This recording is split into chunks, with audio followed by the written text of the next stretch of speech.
డబ్బు, అనారోగ్యం, ఉద్యోగం, వ్యాపారం, అప్పులతో బాధపడుతున్నారా? మీకోసమే లాంచ్ యువర్ ఫ్యూచర్ ప్రోగ్రామ్. నమస్తే, welcome back to Suman TV. Present మనతో పాటు ఉన్నారు 25 years నుంచి అమెరికాలో ఉంటున్నటువంటి ఎంఎన్సీ ఎగ్జిక్యూటివ్ వీరభద్రరావు గారు.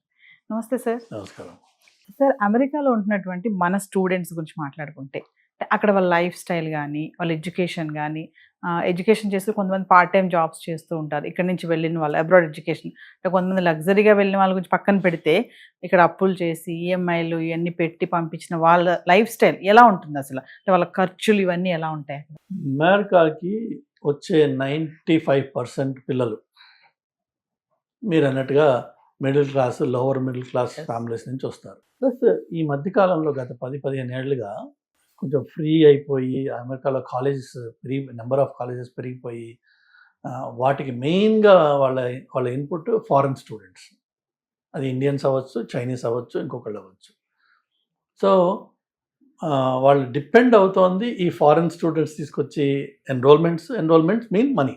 ఎస్, మనకి ఏంటంటే అది మీరు ఫ్యాషన్ అనండి, లేదంటే దురదనండి, లేదంటే పక్కింటి వాడు ఎదురింటి వాడు చేశాడు కాబట్టి మేము కూడా చేయాలి, అందరి పిల్లలు వెళ్ళారు కాబట్టి మా అబ్బాయి కూడా వెళ్తాడు, ఇలా ఏవో మనకి ఇండియన్ రోగాలు కొన్ని ఉన్నాయి.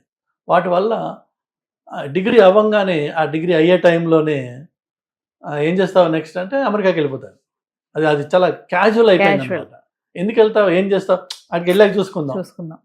ఎందుకంటే నాకంటే నా బ్యాచ్ మేట్స్, నా ముందు వాళ్ళు, నాకు తెలిసిన వాళ్ళు, మా చుట్టాలు, ఏవేవో రకరకాల గడ్డి పీసులు అన్నీ ఉంటాయి కదా, వాళ్ళందరూ వెళ్ళారు. నాకు తెలుసు, వాళ్ళతో మేము వాట్సాప్ ఆల్రెడీ ఫ్రీ, ఎవరితో అందరితో మాట్లాడుతున్నాం, ఫేస్బుక్లో చూస్తున్నాం వాళ్ళని. సో నేను కూడా వెళ్ళిపోతున్నా. ఇలాగా తయారవుతున్నారు. ఈ తయారైనప్పుడు ఫస్ట్ మీకు జరిగేది ఏంటంటే, అమెరికాలో 5 లక్షలు పర్ సెమిస్టర్ ఫీజు నుంచి 60 లక్షలు పర్ సెమిస్టర్ ఫీ వరకు కట్టుకునే కాలేజెస్ ఉన్నాయి రకరకాలు.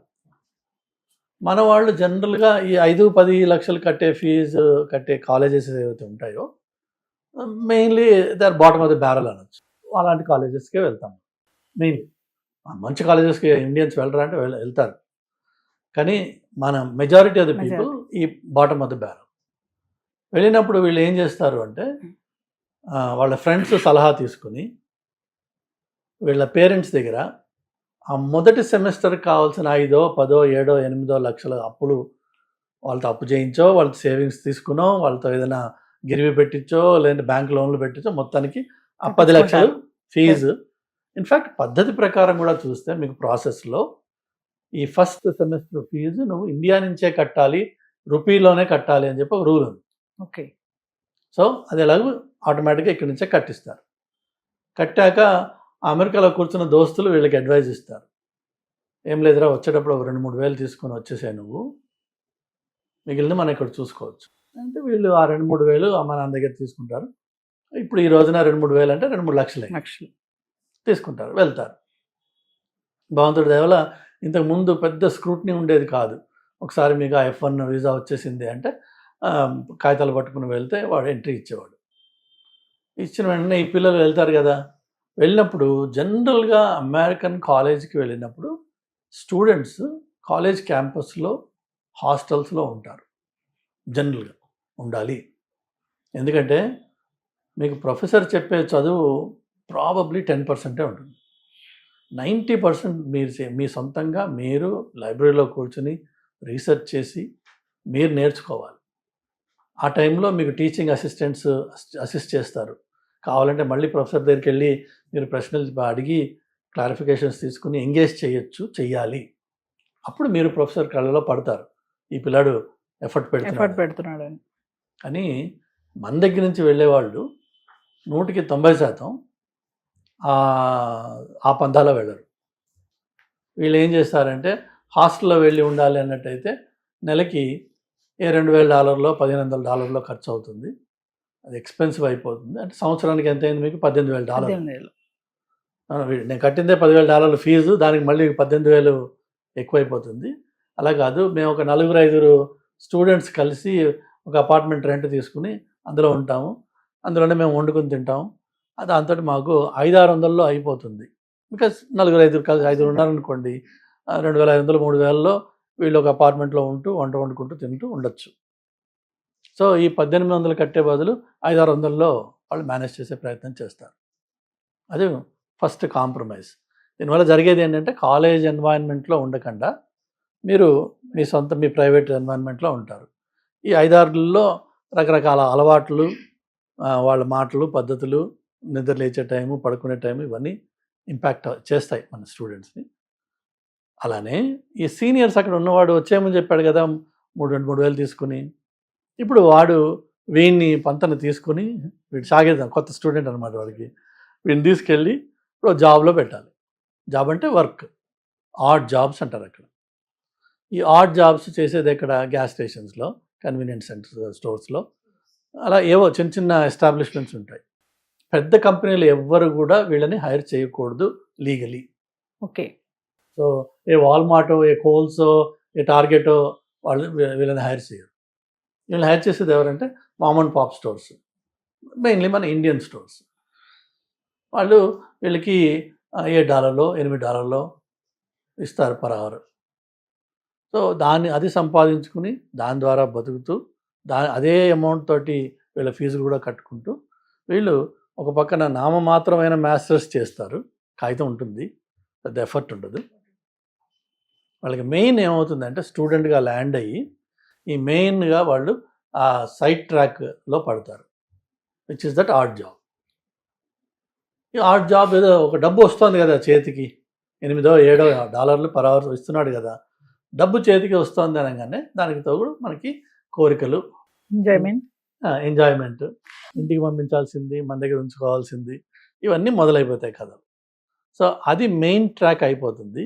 మీ స్టూడెంట్ లైఫ్ సైడ్ ట్రాక్. దీనివల్ల జరిగేది ఏంటి అంటే మీరు అమెరికాకి వచ్చి మళ్ళీ అక్కడ ఒక వానాకాలం చదువు అంటాము, పనికిరాని చదువు, కాగితం కోసం చదివి మొత్తానికి దోస్తుల వల్ల ఇంకోళ్ళ వల్ల హెల్ప్ తీసుకుని ఒక ఎంఎస్సి సర్టిఫికేట్ సంపాదిస్తారు. కానీ మీరు తిరిగిన 5-6 సర్కిల్ అదే తెలుగు లేదంటే మన హిందీ వాడే కూడా మొత్తానికి ఇండియన్ బ్యాచ్. ఇదే బ్యాచ్లో కంఫర్టబుల్గా ఉంటుంది, మీరు అందులోనే ఉంటారు. అమెరికన్ లైఫ్కి ఎక్స్పోజ్ కారు, అమెరికన్ కల్చర్కి ఎక్స్పోజ్ కారు. మన ఇండియన్ సినిమాలు, ఇక్కడ హీరోకి పాలు పోసి అభిషేకాలు చేయడం, ఆ సినిమా థియేటర్లోకి వెళ్ళి ఆ కాగితాలు విసరడం, ఇదే చెత్త పనులు ఏవైతే ఇక్కడ ఇండియాలో చేశారో అవే అక్కడ కంటిన్యూ అవుతుంది, అవి అక్కడ కంటిన్యూ అవుతాయి. దానివల్ల జరిగేది ఏంటంటే వీళ్ళు ఎంఎస్ అయిపోయిన తర్వాత కోరిక పుడుతుంది, ఇప్పుడు నేను జాబ్ సంపాదించాలి, నిజమైన ఉద్యోగం, ఈ ఆర్ట్ జాబ్ కాదు, నిజమైన జాబ్ సంపాదించాలి. కానీ నాకేమీ రాదు, ఎందుకంటే నేను ఎన్నడూ కాలేజీకి వెళ్ళలేదు. ఎంఎస్ అయిపోయింది, కాగితం ఉంది నా దగ్గర, ఒక పనికిరాని ఎంఎస్ కాగితం ఉంటుంది చేతిలో. మరి ఆర్ట్ జాబ్ చేసి బయటపడ్డాయి. మెయిన్గా స్టూడెంట్ లైఫ్ ఏమీ స్పెండ్ చేయకుండా, ఏమీ నేర్చుకోకుండా కాగితం మాత్రం ఉంటుంది, ఎలాంటి స్కిల్స్ ఉండవు వీళ్ళకి. ఇప్పుడు ఉద్యోగం కావాలి. అయితే అమెరికాలో ఈ స్టెమ్ గ్రాడ్యుయేట్స్కి ఓపీటీ అని పెట్టారు. అది డిపెండింగ్ ఆన్ మీ లెంగ్త్ ఆఫ్ కోర్స్ని బట్టి డ్యూరేషన్ ఆఫ్ ఓపీటీ ఉంటుంది, 1 year to 2.5 years or whatever. ఈ ఓపీటీ టైంలో మళ్ళీ దందాలు మొదలవుతాయి. బాడీ షాపింగ్ కంపెనీస్ ఉన్నాయి, వాళ్ళు ఈ ఓపీటీ క్యాండిడేట్స్ మీద వల వేస్తారు. వాళ్ళు తీసుకొచ్చి వాళ్ళకి అపార్ట్మెంట్ ఉండడానికి ఇచ్చి మళ్ళీ అగైన్ 5-6-10 మంది ఉంటారు, వాళ్ళకి వీళ్ళు ట్రైనింగ్ ఇస్తారు. Easiest of entry level roles ఏంటంటే business analyst, quality analyst, tester, ఇలాంటివి కొన్ని ఎక్స్ట్రీమ్లీ జెనరిక్ రోల్స్ ఉంటాయన్నమాట. ఆ స్కిల్స్ వీళ్ళకి ట్రైన్ చేస్తారు, చేసి వీళ్ళని తీసుకెళ్ళి ఎక్కడో పెడతారు. ఈ దందాల్లో ఉన్న ప్రాబ్లం ఏంటంటే ఎవరెవరైతే కంపెనీస్ ఈ బిఏ అంటే బిజినెస్ అనలిస్ట్ లేకపోతే క్వాలిటీ అనలిస్ట్ ఇలాంటి వాళ్ళని తీసుకుంటారో వాళ్ళకి కొంతమంది అప్రూవ్డ్ వెండర్స్ ఉంటారు. ఆ అప్రూవ్డ్ వెండర్కి ఈ కొత్తగా వచ్చిన పొజిషన్కి లెట్సే ఆ కంపెనీ అంటుంది మినిమం 65 అనుకున్నాం కదా మనం, 65K వాట్ ఎవర్. సో మేము $65 per hour ఇస్తానని చెప్పి అప్రూవ్డ్ వెండర్కి వాడు ఒక నోటిఫికేషన్ ఇస్తాడు. ఈ అప్రూవ్డ్ వెండర్ ఏం చేస్తాడంటే ఆల్రెడీ వాడికి అప్రూవ్డ్, ఎందుకంటే నాకు ఇప్పుడు గుత్తా ఉంది దీని మీద, ఈ ఎంప్లాయర్ మీద నాకు యాక్సెస్ ఉంది కాబట్టి వాడు ఈ నెక్స్ట్ లెవెల్లో మన దేశీగాళ్ళు ఉంటారు, వీళ్ళకి ఆ రిక్విజిషన్ ఇస్తాడు. ఇచ్చినప్పుడు ఈ దేశీగాళ్ళు ఒక్కోసారి డైరెక్ట్గా వాళ్ళు రిసోర్సెస్ని సోర్స్ చేస్తారు, వాళ్ళ దగ్గర లేరు అనుకోండి, నెక్స్ట్ లెవెల్కి వెళ్తారు. ఇలా మల్టిపుల్ లెవెల్స్లో కట్ అయిన తర్వాత చివరికి ఎక్కడో ఒకటి దగ్గర ఇలా ఓపీటీ క్యాండిడేట్స్ కొంతమంది ఉంటారు. ఆ ఓపీటీ క్యాండిడేట్ని ఒక్కోసారి జెన్యూన్గా ఫ్రెషర్ అని చెప్పి చూపించి ప్రజెంట్ చేసేవాళ్ళు అతి తక్కువ మంది ఉన్నారు. కానీ వాళ్ళని 5 ఏళ్ళు 4 ఏళ్ళు 6 ఏళ్ళు ఎక్స్పీరియన్స్ ఉందని చెప్పి దొంగ రెజ్యూమేస్ తయారు చేసి ఈ ఓపీటీ క్యాండిడేట్స్ని దానికి తగ్గ కోచింగ్ ఇచ్చి, అంటే దొంగ రెజ్యూమే తోటి ఇంటర్వ్యూ ఎట్లా ఫేస్ చేయాలి అనే కోచింగ్ ఇచ్చి అక్కడ ఆ జాబ్లో వీళ్ళని పెట్టే ప్రయత్నం చేస్తారు. సో ఒకటేమో దొంగతనం ఆల్రెడీ మొదలైంది, అక్కడ రెజ్యూమే మీది దొంగ రెజ్యూమే మీది. మీరు ఇప్పుడే ఫ్రెష్గా కాలేజ్ నుంచి బయటకు వచ్చిన 5 ఏళ్ళు 6 ఏళ్ళు 7 ఏళ్ళు ఎక్స్పీరియన్స్ ఉందని చెప్పి పెట్టి అని పంపిస్తారు. రెండోది వచ్చేసి ఫ్లిప్ సైడ్. ఎందుకు చేస్తారు ఇది అంటే, ఇప్పుడు నేను అన్నాను కదా, first level, second level, third level body shopping commissions ఉంటాయి వాళ్ళకి. సో టాప్ వాడు ఎప్పుడు $10 మిగుల్చుకుని, నెక్స్ట్ వాడు ఒక 5, నెక్స్ట్ వాడు 3 ఏదో చేసి మొత్తానికి ఈ ఎంప్లాయర్ ఎవరైతే ఈ పిల్లాన్ని పెడతాడో వాడికి లెట్సే 65 దగ్గర మొదలైన కథ వీడికి 40కో 30కో వస్తుంది. ఈ 40లోంచి మరి వాడు బిజినెస్ వ్యాపారం చేసి వీళ్ళని తీసుకొచ్చి అపార్ట్మెంట్లో పెట్టి ట్రైనింగ్ ఇచ్చి ఖర్చులు పెట్టాడు కదా, he has to recover his money. So వాడు 70-30, 20-80 ఇలా ఏవో ఫార్ములాస్ ఉన్నాయి వాళ్ళకి. సో నేను $30 వస్తుందో నేను 30% ఇందులో ఉంచుకుంటాను, నీకు 70% ఇస్తా అంటాడు. సో 30లోంచి చివరికి 65 దగ్గర మొదలైన కథ యాక్చువల్ స్టూడెంట్కి $21 వస్తుంది. సో డబ్బు పరంగా ఈ మల్టిపుల్ లేయర్స్ కథ, ఇటు ఫ్రాడ్ పరంగా ఇట్స్ ఎ ఫ్రాడ్. బికాజ్ మీకు ఏమి రాదు, మీకు అనుభవం ఎక్స్పీరియన్స్ లేదు, లేకపోయినా దొంగ రెజ్యూమే తయారు. కానీ ఎలాగో అలా చేసి వీళ్ళని తీసుకెళ్ళి ఆ జాబ్లో పెడితే వీళ్ళు 3 నెలలో 2 నెలలో 6 నెలలో ఉంటుంది అక్కడ, వీళ్ళందరూ చేస్తారు. చేసినప్పుడు 21 మిగిలింది కదా, చివరికి 21ని మన వాళ్ళు ఏం చేస్తారంటే, నాకు జాబ్ వచ్చేసింది 42K అంటాడు. డబ్బులు దాన్ని మళ్ళీ ఎందుకంటే మీకు పర్ అవర్ సంవత్సరానికి 2000 గంటలు, $21 నాకు వస్తుంది అంటే ఇట్ మీన్స్ 42K నా శాలరీ. బట్ ఈ వచ్చిన engagement, this is not a job, ఈ వచ్చిన ఎంగేజ్మెంట్ 3 నెలల్లో 4 నెలల్లో 2 నెలల్లో ఉంటుంది. మళ్ళీ again your back to the bench, again next ఇంకో దానికి ప్రజెంటేషన్కి వెళ్ళాలి, మళ్ళీ అది సంపాదించుకోవాలి. సో ఇలాగ వచ్చినవి సంవత్సరం పొడుగంతా ఉండవు ఇవి, ఇలాంటి రోల్స్ 4 నెలల్లో 3 నెలల్లో 5 నెలల్లో 6 నెలల్లో ఉంటాయి. So you become a rolling stone, ఒక్కొక్క ఎంగేజ్మెంట్ ఇచ్చి ఇంకొక ఎంగేజ్మెంట్కి. And rolling stone doesn't gather any mass అని చెప్పి మనకి ఎప్పుడో చిన్నప్పుడు అన్నారు. అది దొర్లుతూ పోయే రాయి, అది దొర్లుతూ పోయే జీవితం. ప్రాబ్లం ఇంకొకటి ఏమొస్తుంది అంటే, ఈ $40,000 కదా ఇప్పుడు ఉన్నట్టుండి, మనము $40,000 ఏం చెప్తాము ఇండియాకి ఫోన్ చేసినప్పుడు, అమ్మ నాన్నకి $40,000 అంటే వీళ్ళకి అర్థం కాదు. అమ్మా నాది 40 లక్షల ప్యాకేజ్ వచ్చింది అంటారు. ఆర్డినరీ మిడిల్ క్లాస్ బ్యాక్గ్రౌండ్ నుంచి వచ్చి వాళ్ళ నాన్న 5 లక్షలు 6 లక్షలలో రిటైర్ అయిపోయే స్టేజ్ వల్ల 10 లక్షలు వచ్చింది అనుకుందాం. అంటే 35 ఏళ్ళు 40 ఏళ్ళు పనిచేసిన తండ్రి 10-15 లక్షల్లో రిటైర్ అయిపోతుంటే, ఈ కొడుకు US నుంచి కాల్ చేసి చెప్తాడు నాకు 40 లక్షలు వస్తుంది ప్యాకేజ్ అని. అంటే వీడు అబ్బో మా కొడుకు అమెరికాకి వెళ్ళాడు, వాడు ఇంద్రుడు చంద్రుడు అని వీళ్ళు ఇక్కడ సంబరపడతారు అందులో. And because that's the way the world works. కానీ ఆ 40 లక్షలు ఏదైతే వాళ్ళు చెప్పుకుంటారో అది 3 నెలల పాటిదే. అది మళ్ళీ 3 నెలల తర్వాత మళ్ళీ ఎత్తుకోవడం మొదలు పెట్టాలి. మళ్ళీ నువ్వు ఖాళీగా ఉన్న రోజుల్లో నీ ఖర్చులు ఈ 40లోంచే పోతాయి. చివరికి వెరసి ఏం మిగలదు. ఈలోపు క్రెడిట్ కార్డులు, కొత్త అలవాట్లు, లైఫ్ ఎంజాయ్మెంట్. iPhone 17 లేనిదే మన లైఫ్ నడవదు, నాకు బ్రీదింగ్ ఆగిపోతుంది. చచ్చినట్టు కొనాలి దాన్ని, లేదంటే దాని latest and greatest gadgets, laptops ఏవో ఉంటాయి కోరికలు. మనిషి కోరికలకి లేకుండా ఎవడు ఉండడు, అమెరికాకి వెళ్ళేదే దానికోసం. సో ఇలాగా ఈ దందాలలో పడి ముందు చదువు మానేసి ఆర్ట్ జాబ్ చేయడం. సో నువ్వు అమెరికాకి నేను చదువుకోవడానికి వెళ్తానంటున్నావు, వెళ్ళి ఆర్ట్ జాబ్ చేస్తున్నావు, అసలు చదవట్లా. సో నీ మెయిన్ పర్పస్ దగ్గర నుంచే నీకు డిస్ట్రక్షన్ మొదలైపోయింది. నువ్వు నిజంగా అమెరికాకి వెళ్ళాలి అనుకున్నట్టయితే ఈ రోజునున్న పరిస్థితుల్లో ఇవన్నీ నేను ఇప్పుడు మీకు ఇచ్చిన పెయింటింగ్ ఏంటంటే గతంలో ఎలా జరిగేది. ఎస్.